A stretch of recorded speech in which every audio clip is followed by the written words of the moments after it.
twongeye kubaha ikaze abakurikira ibiganiro bitandukanye tudasiba kubagezaho. Uyu munsi rero tubafitiye umutumirwa, ntabwo ari mushya ahubwo asanzwe ari umusangwa mu biganiro byacu. Niyo mpamvu turi kumwe na Ali Ustadhi Bigirimana. Reka twongere tumuhe ikaze tumubwira tuti assalamu alaikum wa rahmatullahi wa barakatuh. Wa alaikum assalam wa rahmatullahi wa barakatuh. Bismillahir rahmanir rahim. Alhamdulillahi rabbil alamin. Wassalatu wassalamu ala sayyidina Muhammad sallallahu alaihi wasallam wa ala alihi wa ashabihi wa tabi'ina lahum bi ihsani ila yawmiddin wa ba'd. Ishimwe ikuzo n'ibisingizo byuzuye n'iby'Imana yo murezi n'umuremyi wa byose, amahoro n'umugisha n'ibisakare ku ntumwa y'Imana Muhammad sallallahu alaihi wasallam, we n'umuryango we n'abasangirangendo be n'abamukurikiye n'abandi bose bazagerageza kugera ikirenge muke kuzageza ku munsi w'imperuka. Murakoze rero kwitabira ubutumire bwacu. Turagira ngo rero uyu munsi mu gihe abantu tubibibutse yuko abayisilamu bari mu gisibo cy'ukwezi gutagatifu kwa Ramadani, abayisilamu bari mu minsi 10 by'umwihariko ya nyuma isoza iki gisibo. Harimo inyigisho zitandukanye, harimo ibikorwa bitandukanye by'umwihariko, ari nayo mpamvu twabatumiye uyu munsi. Turagira ngo tuganire ku minsi 10 ya nyuma y'iki gisibo. Bismillahir rahmanir rahim. Iminsi 10 isoza mu kwezi kwa Ramadani ni iminsi ifite umwihariko muri uko kwezi. Ubusanzwe ukwezi kwa Ramadani kose ni kugizwe n'ibyiza, kubera ko Imana yagiye kuvuga igaragaza ibyiza bikurimwo kuri babandi bazagerageza kugusiba no kubahiriza amategeko yako. Ariko iyo tugeze muri iyo minsi 10 isoza mu kwezi kwa Ramadhan, dusanga hari umwihariko Imana yagiye tugaragariza cyane cyane mu majoro agize iyo minsi 10, kubera ko cyane iyo dusomye Quran aho Imana yatubwiye ngo inna anzalnahu fi laylatil qadr, mu by'ukuri Quran ntagatifu yamanutse mu ijoro ry'igeno, ijoro ry'ubugabe. Muri iyi aya cyangwa se muri uyu murongo wa Quran, Imana yavuzemo ijoro, ntabwo yavuzemo amanywa. Ari nayo mpamvu twasobanuye ko mu minsi 10 mu kwezi kwa Ramadhan hagaragaramo iryo joro ry'ubugabe, ijoro intumwa y'Imana Muhammad, Imana Muhammad n'umugisha yatubwiye ko rishakishwa mu majoro 10 asoza mu kwezi kwa Ramadhan. Iryo joro ry'ubugabe Imana yaravuze ngo ni ijoro khairu min alf shahr, ni ijoro rifite ibyiza biruta amezi igihumbi. Amezi igihumbi iyo ugabanyije mu myaka ngira ngo bifata mu myaka 83 n'imisago. Bishatse gusobanura ko ikiza wakora muri iryo joro kiba gifite agaciro nko kuba wagikora mu myaka irenga 83. Ni ikintu gikomeye cyane. Rero ni bake cyane basibye iki gisibo bafite iyo myaka, ariko kubw'ingabire z'Imana yadushoboje kuba hari ikiza twakora hamwe no kuba tutazamara iyo myaka, ariko tukazasanga ku munsi w'imperuka twarandikiwe ibyiza nk'ababayeho iyo myaka kandi bakora ibyo byiza. Ntabwo rero byari bikwiye ku musilamu uri mu gisibo usobanukiwe amagambo nk'aya, wizera unemera ko Quran ari ukuri, iby'Imana tubwira ari ukuri, yarangiza akagira umwanya yapfusha ubusa muri ibi bihe turimo, muri iyi minsi tugiye kwinjiramo 10 risoza ukwezi kwa Ramadhan. N'aya majoro byakabaye habamo kuryama gakeya kugira ngo tubyaze umusaruro aya mahirwe Imana yadushyiriye muri uku kwezi kwa Ramadhan, cyane cyane ijoro ry'ubugabe riboneka mu majoro 10 asoza. Rero mu gihe Sheikh akomeje adusobanurira, Sheikh umuntu ashobora kwibaza ati muri iyo minsi igera muri 10 ni rihe joro guhera ku ijoro rya mbere kugera ku 10 umuntu ashobora kuvuga ati byanze bikunze iryo joro ry'ubugabe dushobora guhura? Ni ukuvuga ngo intumwa y'Imana Muhammad sallallahu alaihi wasallam yaratubwiye iti muzashakishe iryo joro mu majoro 10 asoza mu kwezi kwa Ramadhan. Bivuga ngo muri ayo majoro 10 yose birashoboka ko wahuzamo n'iryo joro, ariko irongera iravuga kuri ba bandi wenda b'abanyantege nke cyangwa se bagira impamvu zitandukanye zo kuba ayo majoro 10 yose bitabakundira kuri bo kuba bayakoramwo igihagararo cya nijoro cyangwa se ibikorwa byiza bitandukanye bakora muri iryo joro. Intumwa y'Imana yagaragaje ko bakwibanda nanone ku majoro y'ibiharwe. Iyo tuvuze amajoro y'ibiharwe ubwo ni ijoro rya 21, ijoro rya 23, ijoro rya 25 ndetse n'ijoro rya 29. Umuntu ashobora nanone kwibaza ati nuwuhe mwihariko wenda muri ayo majoro? Ese ni umwana ufite imyaka ingahe, ni umuntu ufite imyaka ingahe muri rusange w'umuyisilamu ushobora kuvuga ngo arategereza wenda iryo joro? Twavuga ko n'uwo ari we wese, ariko nk'ibisanzwe ubushize mu biganiro twagiranye twasobanuye ko amategeko muri Islam atangira kurebwa n'umuntu igihe yabaye baligh. Iyo tuvuze baligh ni umuntu uwo ari we wese, ntabwo ahangaha amategeko ya Islam yagaragaje imyaka, ahubwo baligh basobanuye ko ni igihe umukobwa yagiye mu mihango cyangwa se ashobora kuba yasama, n'igihe umusore umwana w'umuhungu yiroteye, uvuga ngo biba binashoboka ko yanatera inda. Uwo ari we wese wagejeje icyo gihe ntabwo yakaba yagira uburangare mu gushakisha iri joro n'ibyiza biririmo. Ariko nanone mu rwego rwo kumenyereza abana, mu rwego rwo kumenyereza urubyaro rwacu, ntabwo ari haramu kuba n'umwana utarageza icyo gihe kuba wamumenyereza nawe kubyuka nijoro mu rwego rwo kwiyegereza nyagasani we, cyane ko ibihembo ibyiza yakoramwo nawe uba ufiteho umugabane. Tubyiruka hari imvugo zajyaga zikunda gukoreshwa bagira bati kanaka igihe kiniki yabonye Laylatul Qadr cyangwa se iryo joro ry'ubugabe. Wenda muri aka kanya kubadukurikiye bakibaza bati ese umuntu iyo yahuye n'uwo munsi ribonesha amaso cyangwa hari ibindi bimenyetso? Biragoye kuba twavuga ko hari ibimenyetso biboneshwa amaso umuntu yareba akavuga ngo iri joro niryo, ariko biranashoboka nanone dushingiye ku bimenyetso Imana yavuze muri Qur'an muri suratu Al-Qadr, aho yavuze ngo tanazzalu al-malaikatu war-ruhu fiha bi'idhni rabbihim min kulli amr. Muri iryo joro hamanukamo abamarayika ndetse baba bari kumwe na marayika Gabriel ariwe Jibril. Hanyuma Imana ikavuga ngo salamun hiya hatta matla' al-fajr. Iryo joro ryose riba ari amahoro kugeza umuseke utambitse. Ikimenyetso cya mbere Qur'an yatugaragarije gishobora kuranga iri joro nuko ribamo ituze, ribamo amahoro kugeza umuseke utambitse. Uwabasha gusuzuma no kugenzura ibyo ngibyo birashoboka ko yasobanukirwa no kumenya ngo ijoro birashoboka ko ryatambutse agendeye ku byariranze kuva ryinjiye kugeza umuseke utambitse.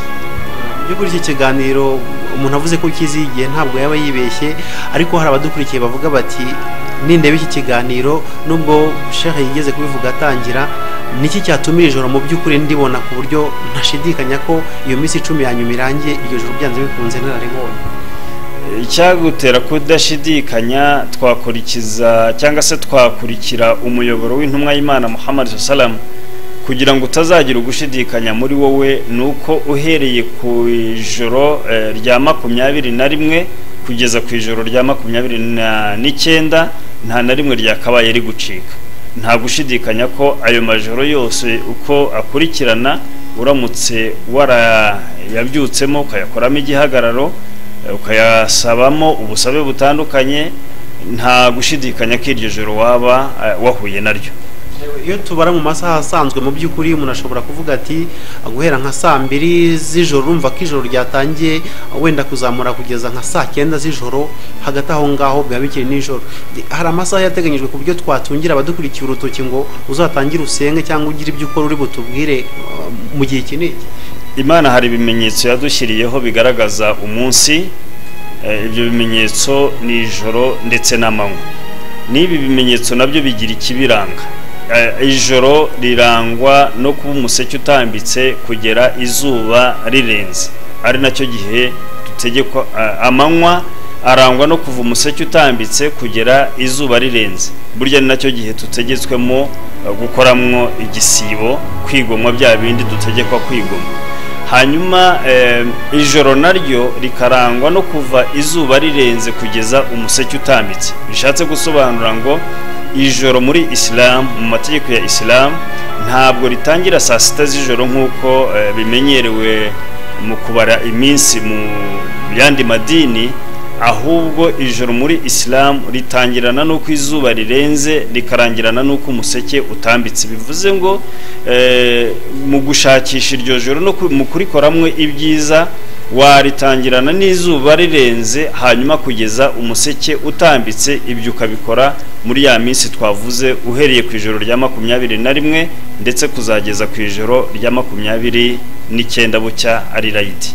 Bisaba kuba hagati aho ngaho umuntu aba arimo gusenga ku buryo wenda atasenga yageza nko hagati akajya kwiryamirwa nk'ubwo aramutse agiye kuryama cyangwa kuruhuka, iryo joro rikaza. Bisobanuye ko atahura naryo cyangwa yakoze ayo masengesho yabarirwa hagati aho ngaho kugeranyije n'ubumenyi mufite n'uburyo bubisobanura. Igikorwa icyo ari cyo cyose yakora muri icyo gihe cy'ijoro yabarwa ko yagikoze muri iryo joro, uretse ko intumwa y'Imana Muhammad sallam tunagendeye kuri Quran nkuko Imana yabitugaragarije, hari igihe cyiza intumwa y'Imana yavuze cyo kuba umuntu yakoramwo igihagararo.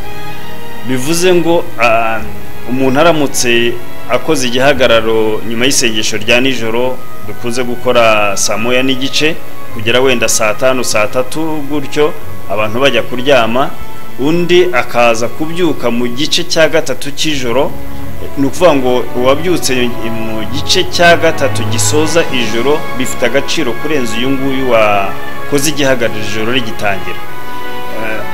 Icyo gihe cyose rero igikorwa yakoramo yabarwa nk'uwahuye na Laylatul Qadr, ariko ibifite ingufu cyane ni ukuba yakwigomwa akabyuka abandi baryamye, cyane cyane mu gice cya gatatu cy'ijoro. Igice cya gatatu abamenyi basobanuye ko cyangwa se ni uguhera mu masaa 9 kugeza igihe umuseke utambikiye.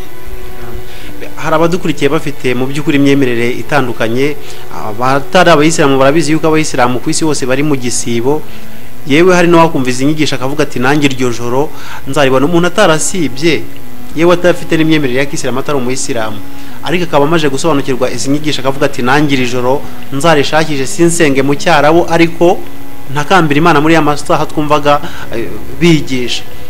Ese hari icyavamo?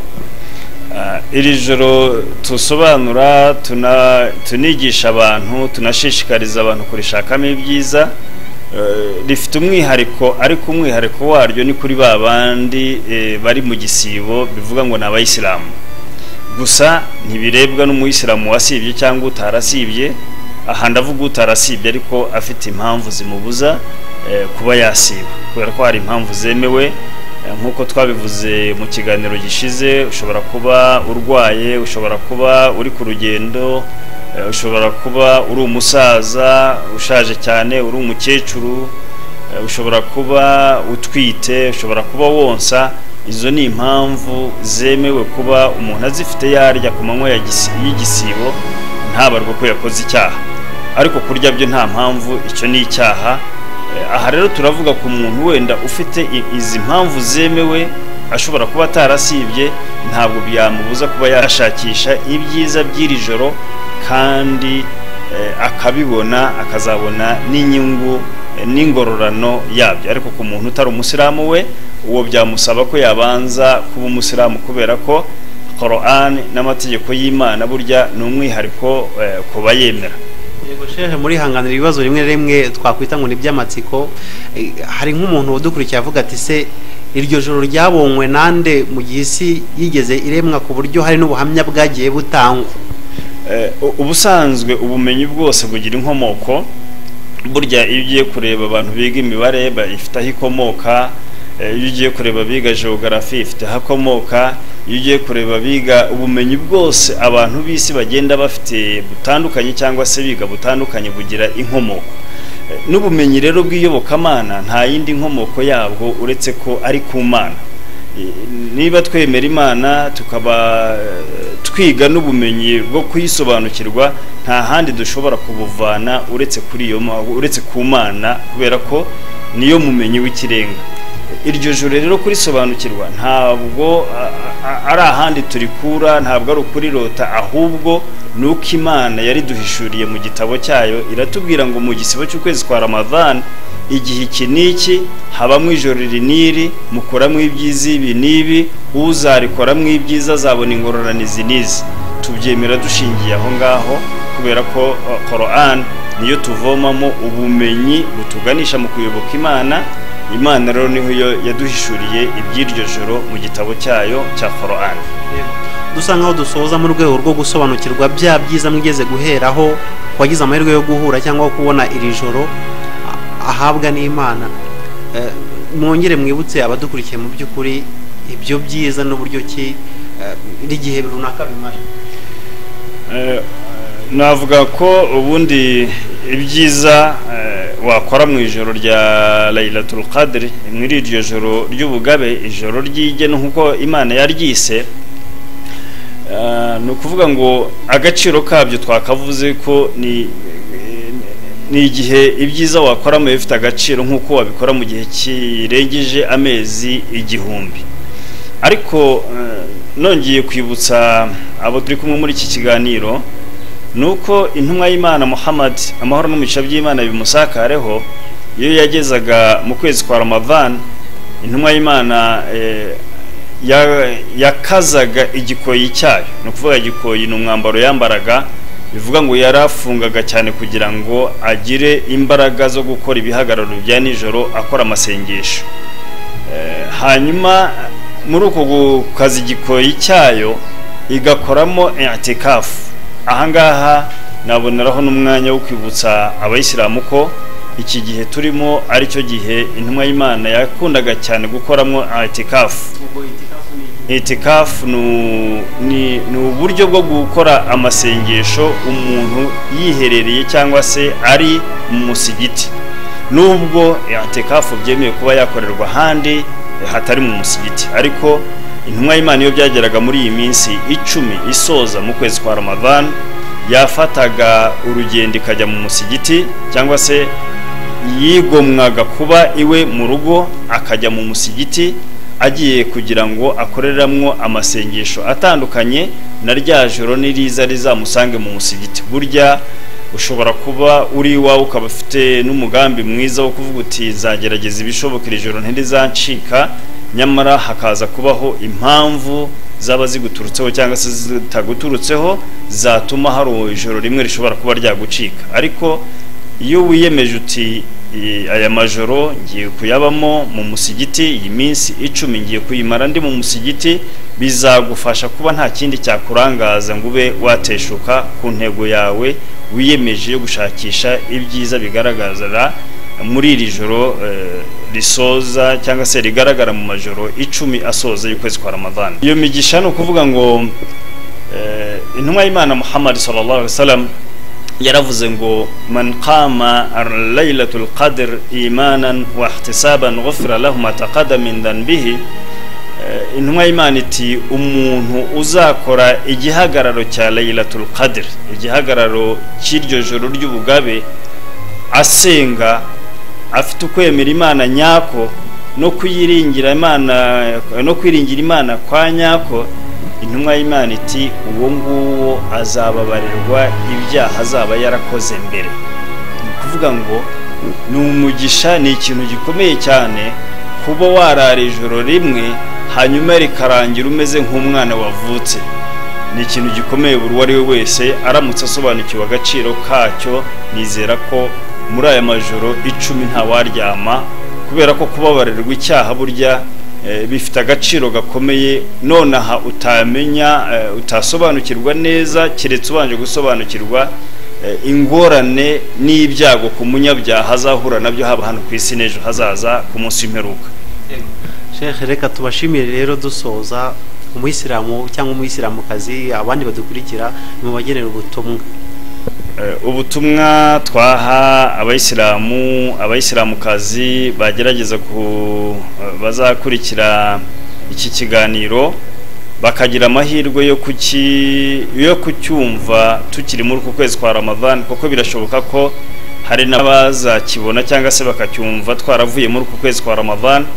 nagira nti mukuri uku kwezi kwa Ramadan ni inema kuri twebwe kuba kwagusanze uri muzima, kukagusanga ibi turimo kwigishanya bishoboka kuri wowe kuba wabikora ntibigire icyo bigutwara, cyangwa se ukaba ufite imbaraga zo kuba wabikora.